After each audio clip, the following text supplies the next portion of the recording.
Siddhartha Gautama, who would later become known as the Buddha, was born into a life of privilege. He lived in a palace and had access to everything he could ever want. As Siddhartha grew older, he became aware of the suffering that existed outside the palace walls. He saw people who were sick, old and dying. This deeply troubled him. One day, Siddhartha decided to leave the palace and seek answers to his questions about suffering. He spent many years studying with different teachers, but he was not satisfied. He realized that intellectual understanding was not enough. He needed to find a way to end suffering. Siddhartha continued his search and eventually arrived at a place called Bodh Gaya. It was here, under the Bodhi tree, that he finally achieved enlightenment. He became the Buddha, the awakened one. The Buddha realized that suffering is a part of life. He also realized that there is a way to end suffering. After his enlightenment, the Buddha traveled throughout India, sharing his teachings with others. One day he met a woman named Kisa Gotami. Kisa Gotami was distraught because her only child, a young son, had just died. Kisa Gotami went from house to house, desperately clutching her dead son and begging for medicine to bring him back to life. Someone told her that the Buddha could help. She ran to the Buddha and pleaded with him to heal her son. The Buddha listened with compassion.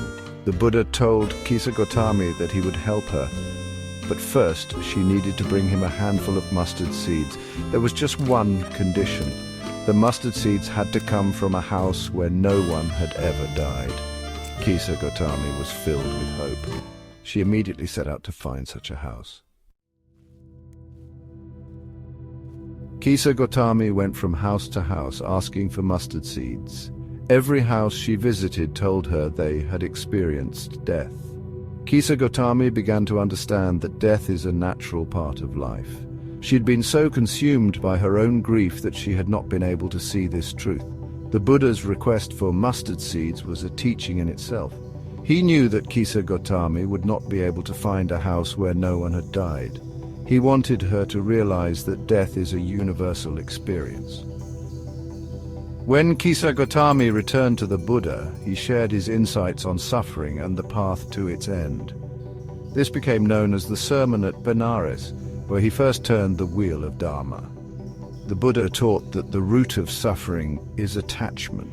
We suffer because we're attached to things that are impermanent. We are attached to our possessions, our relationships, and even our own bodies. These things are constantly changing. Clinging to them causes us pain. The Buddha taught that the way to end suffering is to follow the Eightfold Path. The Eightfold Path is a path of right understanding, right thought, right speech, right action, right livelihood, right effort, right mindfulness, and right concentration.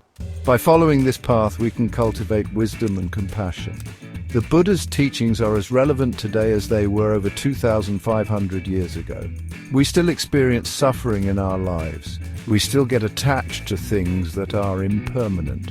However, by following the Buddha's teachings, we can learn to let go of our attachments and find true peace and happiness. We can each turn the wheel of Dharma in our own hearts.